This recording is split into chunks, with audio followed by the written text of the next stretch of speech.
సమాజం ఒక సమున్నత దిశలో పురోభివృద్ధి చెందడానికి సాహిత్యం ప్రధాన పాత్ర పోషిస్తుంది. ఎందరో కవులు, రచయితలు తమ రచనల ద్వారా ప్రజల్లో చైతన్యం కలిగించారు. సమాజంలో వినూత్న కదలికలను కలిగించే శక్తి సామర్థ్యాలు ఉన్నవారిని గొప్ప కవులని పిలుస్తాం. అటువంటి గొప్ప కవుల్లో ఒకరు జంధ్యాల పాపయ్య శాస్త్రి. ఆయన రచనల్లో సమకాలీన ధోరణి, సులభమైన శైలి కనిపిస్తాయి. సాహితీ లోకంలో కరుణశ్రీ అనే కలం పేరుతో ప్రసిద్ధులైన జంధ్యాల పాపయ్య శాస్త్రి రచనలు లక్షల సంఖ్యల్లో అమ్ముడుపోయాయంటే ఆయనకున్న ప్రజాకర్షణ ఎటువంటిదో మనం అర్థం చేసుకోవచ్చు. కరుణశ్రీ కవితలో సారళ్య, తారళ్యాల తరువాత ప్రధానంగా కనిపించేది కరుణ రసావేశం. నవరసాలలో కరుణ వైపే ఆయన మొగ్గు చూపారు. ఏకో రసః కరుణ ఏవా అన్న భవభూతి వాక్కు కరుణశ్రీకి వేదవాక్కు.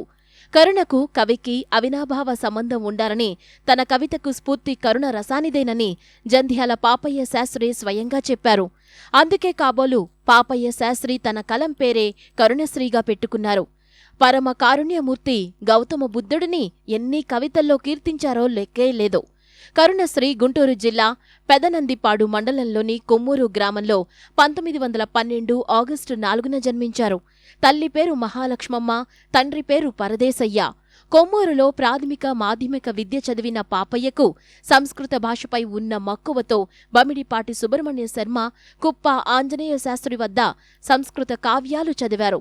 రాష్ట్ర భాషా విశారద, ఉభయ భాషా ప్రవీణ, హిందీ భాషా ప్రవీణ పరీక్షల్లో ఉత్తీర్ణుడై అమరావతి రామకృష్ణ విద్యాపీఠంలోనూ, గుంటూరులోని స్థాలు హైస్కూల్లోనూ, ఆంధ్ర క్రైస్తవ కళాశాలలో 22 సంవత్సరాలు, హిందూ కళాశాలలో 2 సంవత్సరాలు ఆంధ్రోపన్యాసకులుగా వ్యవహరించారు.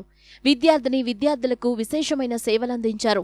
సంస్కృతంతో సహా ఏ భాషా ఛందస్సులో లేని సొగసు తెలుగు పద్యానిది. ఆ సొగసైన తెలుగు పద్యాన్ని సొంతం చేసుకున్న మహనీయ కవి కరుణశ్రీ.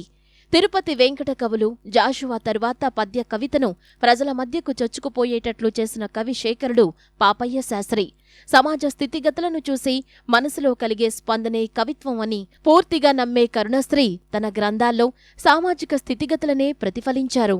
ఆయన అందించిన ఉదయశ్రీ, విజయశ్రీ, కరుణశ్రీ గ్రంథాలు అటు సాహితీవేత్తల్లోనే కాక ఇటు విభిన్న సామాజిక వర్గాల్లో కూడా కనీ విని ఎరుగని విధంగా చర్చనీయాంశాలయ్యాయి. కరుణశ్రీ కవితల్లో దేశభక్తి, దైవభక్తి రెండూ తొణికిసలాడాయి. ఆయన రాసిన ప్రతి పద్యకావ్యం పాఠకుల్ని ఉన్నత స్థాయి ఆధ్యాత్మిక చింతనకు దారి చూపిస్తుంది. అదే సమయంలో సమాజంలోని కష్టనష్టాలు, దుస్థితుల లోతుల్లోకి తీసుకువెళుతుంది. ఆ తరువాత సామాజిక సమస్యలకు కొన్ని పరిష్కార మార్గాలు చూపిస్తుంది. శాంతి, సామరస్యం వంటి గుణాలతో జీవించడాన్ని నేర్పిస్తూనే సామాజిక న్యాయాన్ని, మానవతా విలువల్ని రంగరించి పోస్తుంది. కరుణశ్రీ నుంచి వెలువడిన ప్రతి రచన సమాజ సమస్యల పట్ల ఆయన మానసిక స్పందన అని చెప్పొచ్చు. కరుణశ్రీ ప్రస్తావన వచ్చిన ప్రతిసారి తెలుగువారి మనసు పులకించిపోతుంది.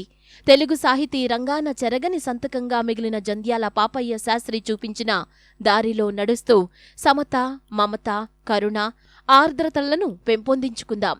జయంతి సందర్భంగా ఆయన ఆశయ సాధనకు కృషి చేయడమే మనమిచ్చే నిజమైన నివాళి.